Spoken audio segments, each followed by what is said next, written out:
Sign it. You don't really have anything to lose anyway. That was what my wife said, right in the middle of my retirement party, while my son clapped his hands and my daughter laughed as if she were watching some form of entertainment. I stood there holding the divorce papers, hearing every beat of my own heart. No one in that room knew that this was not the first time in my life I had held documents about dividing assets. I signed my name, no arguing, no resistance. But right after that, I quietly opened the leather briefcase I had carried with me throughout the party, took out another stack of documents, and placed it on the table in front of everyone. I didn't say a word, and it was the very moment of silence that made the entire room begin to panic. If you're listening to this story, leave me a comment and let me know where you're listening from. A like or a subscription can help this story reach many others who are quietly enduring what I once did. My name is Theodore Bennett, Ted to most people, and I'm 61 years old. That party was supposed to be a moment of honor for me. 32 years working as a senior electrical engineer for Southwestern Power Company, earning $95,000 a year by the time I retired. I had been counting down the days to hang up my hard hat, fold up my worn gloves, and say goodbye to emergency calls and weekend power outages. The company conference room was packed. Former colleagues, neighbors, and a few distant relatives I only ever saw at funerals or Christmas. A banner hung on the wall in bold letters. Happy retirement, Ted, with an image of a clock whose hands had stopped. Margaret, my wife of 31 years, was the one who organized everything. She called everyone herself, chose the cake, arranged for the catering. She moved back and forth across the room with her practiced smile, the one I had learned to understand over the years. Polite, proper, but with no room for me inside it. Nathan, my son, stood near the drinks table, talking to a few friends in a lowered voice, as if trying to keep his distance from the atmosphere of the party.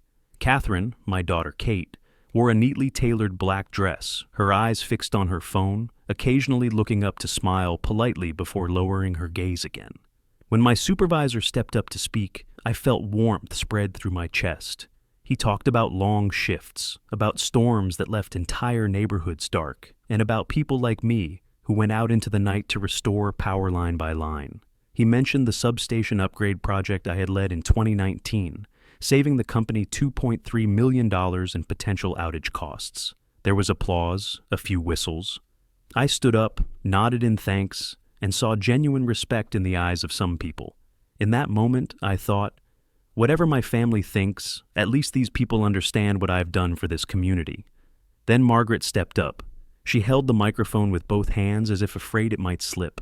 Her voice was soft and composed. She talked about the years I left early for work, the nights I came home late, the hardships of a husband who had devoted his entire life to his job. She spoke in the past tense, and I realized what was coming. Even before she took the stack of papers out of her handbag, the air in the room shifted.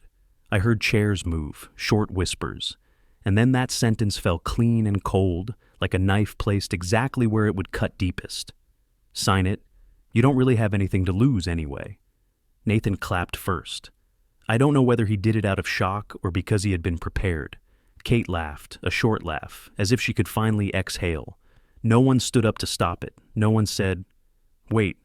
I looked at the familiar faces and understood something. This decision hadn't been made overnight. It had been rehearsed, discussed, approved. I was the last to know. I held the papers, thick pages, fresh ink, lines of dry legal language talking about dividing our $340,000 house, our $87,000, in joint savings, my pension worth $1.2 million. My hand didn't shake, maybe because in that moment some part of me had already shut down. I signed my name, Theodore Bennett, in my usual handwriting, neither rushed nor slow. I heard a few sighs of relief. I saw Margaret tilt her head slightly as if she had gotten exactly what she was waiting for. Then I opened the leather briefcase, the same briefcase I had carried for years, worn at the corners, the zipper slightly stiff. I placed the other folder on the table, thicker, heavier. I didn't say anything. I let the silence do its work. The people closest to the table began glancing at one another. Margaret looked at the folder, then at me. Nathan frowned. Kate finally looked up from her phone. No one asked a question, and because no one asked, I knew I had chosen the right moment. The truth was, for many years, I had grown used to not being asked. No one asked how my workdays were. No one asked how I managed when tuition payments were due. No one asked why I never complained about money. They were used to thinking I was simple, that I just worked and came home, that my life was a straight line with no turns. And I let them think that. But standing in that conference room, with the fluorescent lights shining directly on the table, I realized I no longer wanted to play that role, not out of anger, not for revenge, but because my silence had finally finished doing its job. I looked around the room, faces that smiled at me when they needed help fixing something, faces that looked away when I walked into my own family's gatherings. I thought of evenings alone in the garage, the smell of oil and metal, the old radio playing the news. I thought of the times I chose overtime instead of coming home, not because I loved work more than my family, but because there, at least I was judged by what I could actually do. Margaret cleared her throat, breaking the silence. She asked if I was okay. I nodded. I said I was fine. My voice sounded so normal that even I was surprised. In my mind, the pieces were coming together with perfect clarity. This party, this timing, Nathan's reaction, Kate's reaction, none of it was random. I realized that the dismissive comments from the past, Margaret calling me stable, Nathan saying I just worked for the power company, Kate avoiding answers when friends asked about me, all of it had led to this moment. They had built a story about me, and tonight they were simply ending it with a public ritual. But my story had already begun turning back long before that. Before the party, before the divorce papers, before the applause that sent a chill through me. It started with the way my family saw me, not in a single moment, but over years, through glances, through words that seemed harmless. In Margaret's eyes, I was a stable man. She often used that word when talking about me to others. Not respected, not dedicated, but stable. Stable like an old chair in the living room. Always there. Not troublesome, but not impressive either. Whenever guests came over, Margaret introduced me quickly, as if afraid someone might ask more. This is Ted, my husband. He's an electrical engineer. That was it. No details about the power grid systems I designed. No mention of the emergency response teams I led. Just electrical engineer, as if I sat somewhere behind a dusty desk. I corrected her once, very gently. I said I worked in critical infrastructure, overseeing electrical systems that kept half the county running. Margaret smiled, placed her hand on my arm, and said, "That's what I meant." That sentence ended every attempt at explanation. After that, I let her speak the way she wanted. Nathan studied law at a decent school. I was proud of him, even though I rarely said it out loud. I paid $28,000 a year for his tuition without complaint. Whenever I visited, I tried to dress neatly, not out of shame, but because I didn't want to embarrass him. I noticed Nathan rarely introduced me to his friends. When someone asked, he would say quickly, "Dad's an engineer with the power company," and then immediately change the subject to internships, mock trials, or a difficult professor. I heard it a few times, standing a few steps away, pretending to look at my phone. Each time I felt myself shrink a little. The man who had designed backup systems for hospitals, who had prevented blackouts during ice storms, reduced to works for the power company. Kate was different. She didn't avoid me, she concealed me. When friends came over, she quietly moved me out of the picture. If someone asked about her family, she talked about her mother first, about her mother's job at the school district, her volunteer work, her social activities. And me, if I was mentioned at all, I was a footnote at the bottom of the page. Dad, oh, he's around. I knew exactly what that answer meant. It meant I wasn't something she wanted to carry with her into the world. Family. Gatherings slowly became tests. I stood on the edge of conversations, holding a glass of water, listening to people talk about investments, real estate, things they called success. When I told a story about work, a night shift during a storm, or a time I prevented an entire industrial district from losing power, no one asked a follow-up question. Margaret would step in and change the subject. Nathan checked his watch. Kate smiled politely. The feeling of being diminished came gradually. At first, I thought I was being overly sensitive. I told myself this was normal, as children grow up and form their own worlds. But eventually, I faced a harder truth. They didn't just see me as outdated. They saw me as lesser. Margaret often talked about my unused potential. She said I was smart, that I could have done more if I hadn't chosen such a safe path. I didn't argue. I knew if I said that this safe path had paid for Nathan's law school, Kate's business degree, and our comfortable suburban life, the conversation would turn into an argument. And I hated arguments, not because I had nothing to say, but because I knew I would end up saying things no one wanted to hear.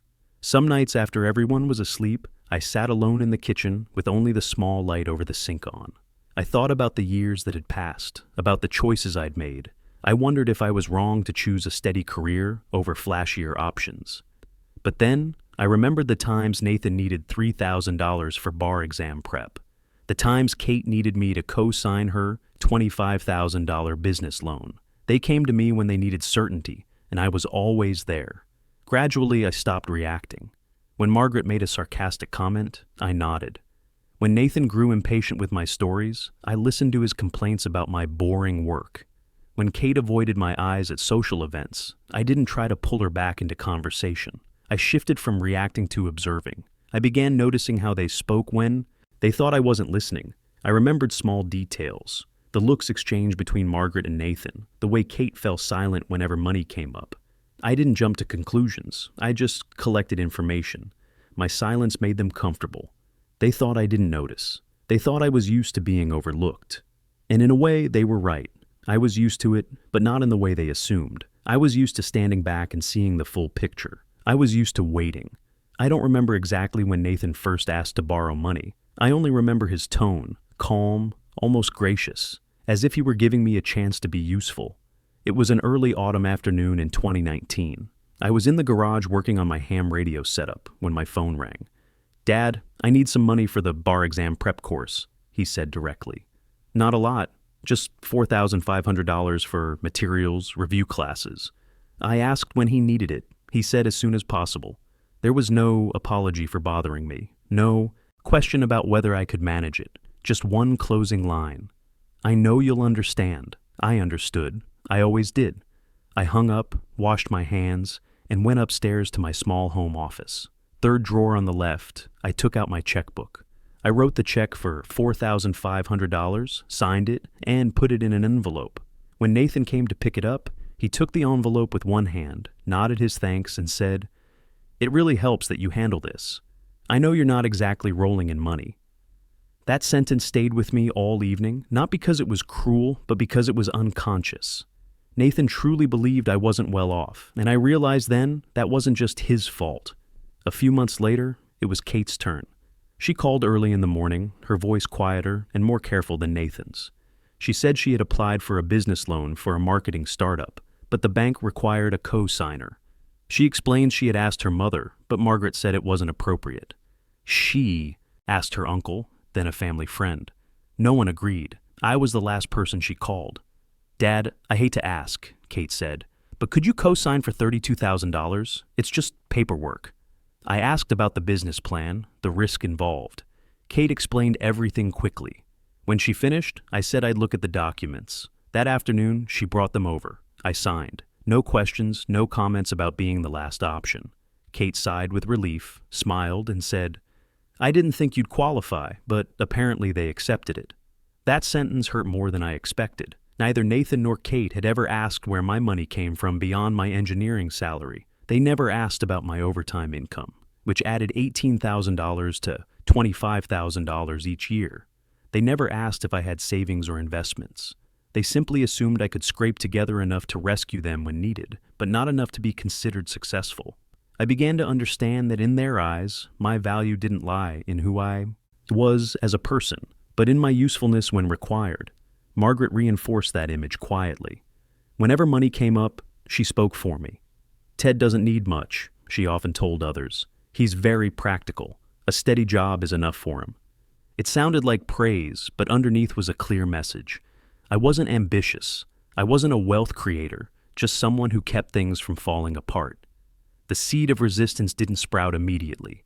It was planted deep in the silence I had chosen long ago. I didn't explode. I didn't confront anyone. I simply changed the way I looked at things. I stopped thinking about how to earn their approval. I started thinking about how to protect myself. After that realization, I didn't change the outward shape of my life. I still woke up early, still drank coffee from the same ceramic mug, still drove my reliable truck to the power plant, while the morning was still gray with fog. If anything was different, it was only that my breathing had grown, steadier. Extra shifts came to me like a habit. When coworkers turned them down because they had weekend plans, I took them. When there was an emergency call on weekends, I volunteered. No one forced me. I chose it. I worked while others slept, maintaining substations and upgrading electrical systems when the demand was low. Between 2008 and 2023, I averaged 12 extra hours per week, earning an additional $380,000 in overtime pay that nobody in my family ever tracked. During the day when I came home, I didn't say much. Margaret was used to me getting back late. She took it as expected for a man with no other ambitions. I let her think that. After dinner, when everyone went to their rooms, I opened my computer in the small home office. I wasn't looking for get-rich-quick schemes. I was looking for numbers, for patterns. I read about real estate markets, about cash flow analysis, about neighborhoods that were undervalued when economic uncertainty hit. The first nights I read slowly. My eyes were tired, my hands sore from working all day, but I kept at it. On weekends, when Nathan came home briefly and then left again, when Kate shut her bedroom door to talk on the phone, I sat at the kitchen table with printed pages, underlining key sections about property valuation, rental yields, and market timing. The opportunity came when the housing market took a downturn in 2009. Many people were afraid and selling quickly. I was the opposite. I saw small houses being sold below their real value. The first one I bought was in an older neighborhood, a modest 2-bedroom house with good bones but dated electrical systems. I stood in front of it on a cold February morning, hands in my coat pockets, feeling the wind slip down my collar. I didn't see decay, I saw potential. I used $31,000 from overtime savings that no one paid attention to. Not a large amount by investment standards, but enough for a down payment. The paperwork was signed on a gray afternoon in March 2009. No ceremony, no congratulations. I drove home, stopped in the garage, and sat still for a few minutes before going inside. Margaret asked where I had been. I said I'd been handling some paperwork for work. She nodded. The conversation ended there. The weeks that followed were spent fixing things myself. I rewired the electrical systems, updated the panel, installed energy-efficient fixtures. My engineering background made the technical work straightforward. I worked evenings and weekends, carrying my familiar toolbox. When everything was ready, I listed it for rent at $850 per month. The first cash flow arrived quietly in April 2009. No celebration, just a deposit into a separate account I had opened. I stared at the number for a long time, not because it was big, but because it represented something new, income that didn't depend on recognition from anyone in my family. From the first house, I continued methodically, not rushed, not flashy. Between 2009 and 2023, I bought 14 properties total. I sold 2 that didn't perform well, keeping 12 that generated consistent cash flow. Each property was purchased with overtime money. Each title was in my name alone. Each rental agreement was managed through a separate business account. By 2023, my monthly rental income was $13,400. After expenses, maintenance, and taxes, I netted $9,800 per month, more than my $7,900 monthly engineering salary. My total property portfolio was worth $1.96 million. But no one in my family knew these numbers existed. I kept everything separate, everything documented. Each property purchase was financed independently. Each repair was paid from rental income. I didn't mix family money with investment money, not because I was planning for divorce, but because I knew if I revealed what I was building, it would become something I was expected to share before I chose to. Some nights, sitting alone, I thought about what I was doing. I didn't see it as revenge. I saw it as finally paying attention to myself. I no longer needed to prove anything to Margaret, to Nathan, to Kate. I understood the value of quiet work, and I believed that one day that quiet would speak without me having to say a word. Margaret's change started in the summer of 2022. It didn't come loudly. It came in small details that anyone untrained to observe would miss, but I was used to seeing what others didn't notice. First was her schedule. Margaret started coming home later from her job at the school district. Meeting friends, working out, running errands appeared more often during the week. Her phone became inseparable from her. Margaret carried it everywhere, always face down. When messages came in, she glanced quickly and put it away. Once I walked into the kitchen while she was on a call. She stopped mid-sentence, hung up, and said it was just her sister checking in about their mother's birthday party. Unusual expenses began appearing on our joint credit card statements. Nothing. Large, but regular. Dinners at restaurants we'd never been to together. A gym membership she hadn't mentioned. Clothing purchases that never appeared in her closet. I didn't confront her. I knew if I asked too soon, I'd only get answers designed to end the conversation, not reveal the truth.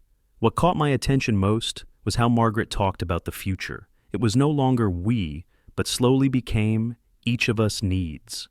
She talked about wanting to change living arrangements, about wanting things to be lighter. She talked about not clinging too tightly to old patterns. Each sentence alone sounded harmless. Together, they formed a picture clearer than I wanted to see.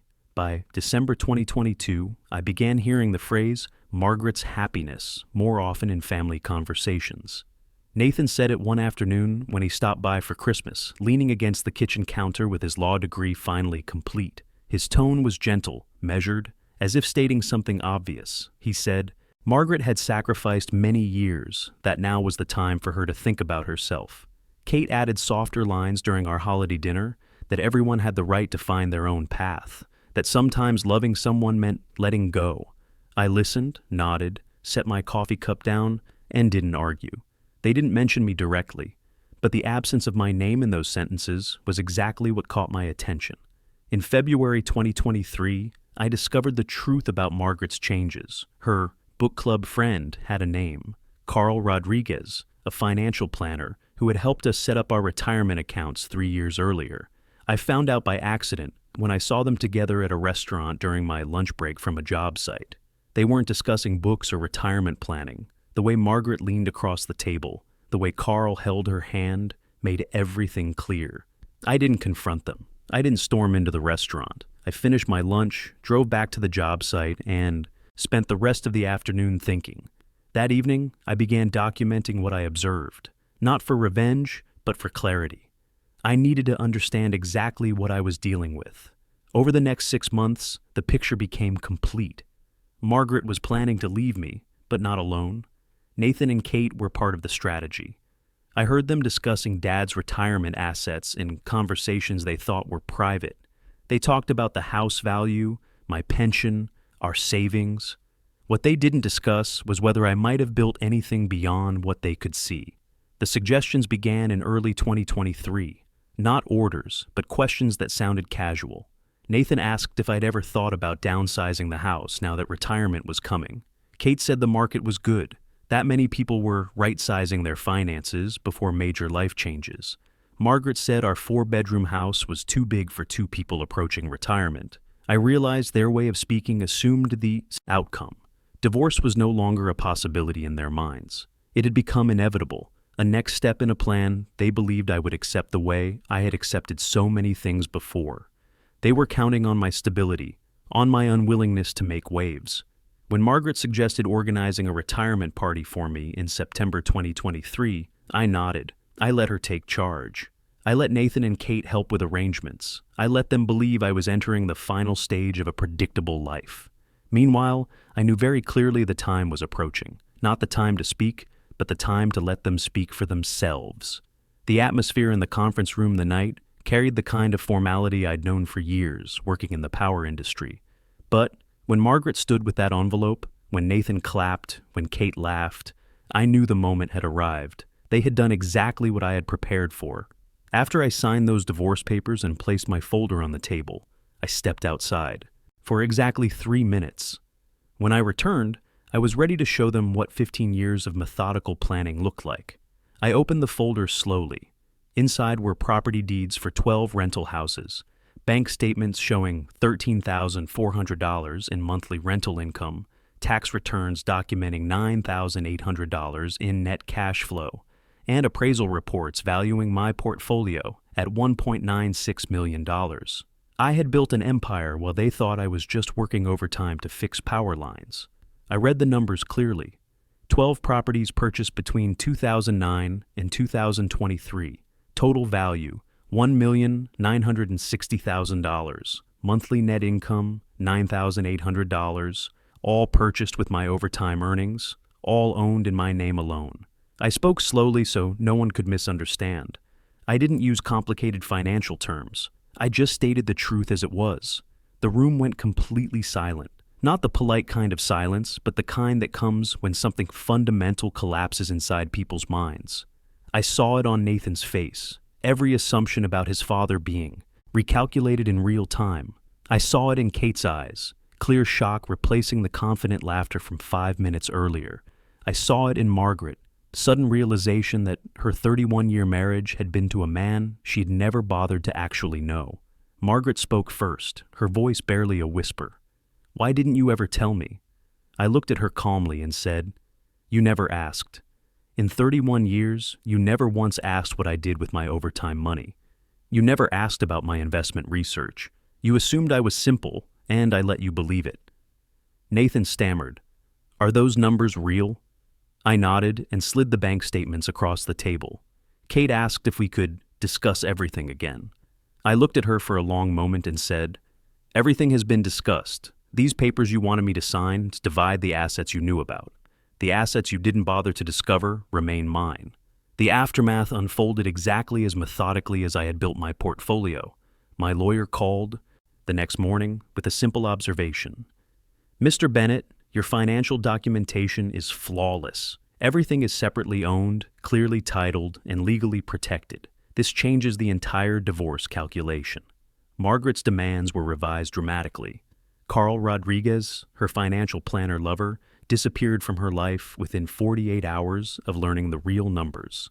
Apparently, a secret affair was appealing when he thought he was helping divide $400,000 in assets.